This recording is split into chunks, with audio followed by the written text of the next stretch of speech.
Welcome back. Well, a couple of months ago we had a town hall meeting in Hot Springs, and I met Marlene Milroy, and she is an instructor, and we were talking about all the great things that are going on in Hot Springs, and she said, I've got something really great I need to tell you about, and she told me about this distance education, and so one thing led to another, and now we have Dave Slaymaker, and he is with the Office of Distance Education in Hot Springs, and we're so glad that you're here. Thank you so much for coming and telling us about this program. Marlene was extremely excited about it. It can get a little involved, so what we're going to attempt to do is try to boil it down in its simplest form, but we also have an award to tell you about that this education office got. So Dave, explain to everybody what it is you do in as simple terms as you can.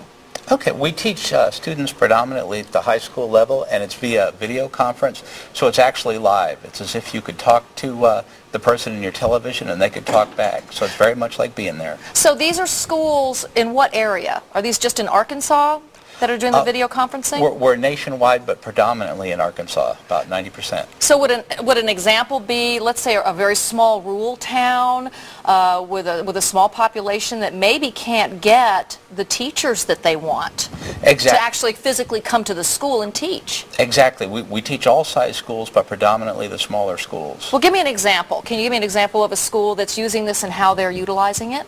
Sure. St. Paul, Arkansas, very small. I think they have about 350 students in their school system, and they're using it for multiple Spanish classes, and next year they're going to use it for speech classes as well. So these are a Spanish teacher and a speech teacher obviously would not be able to come to a school with 350 students. Right, and generally it's schools that can't find a teacher in this specific area. Which is highly probable since they are a small town. Exactly right. And so I know that you're so excited about this award. Tell me, and first of all, how many offices are there around the country? I don't know. You know, as far as in Arkansas, it's one of the biggest states for distance ed, and there's actually 10 different providers. Because we have a lot of rural communities? And the state has a big distance learning initiative. But this has been going on for a while. This isn't really something new. No, we've been in existence for 10 years. 10 years. Tell us about the award. We're really excited. We won an award from the United States Distance Learning Association, which is the premier worldwide organization for video conferencing. And it's a huge thing for us, and it's a huge thing for Arkansas as well. Some of the other winners this year were NASA and the U.S. Navy. NASA? Yeah.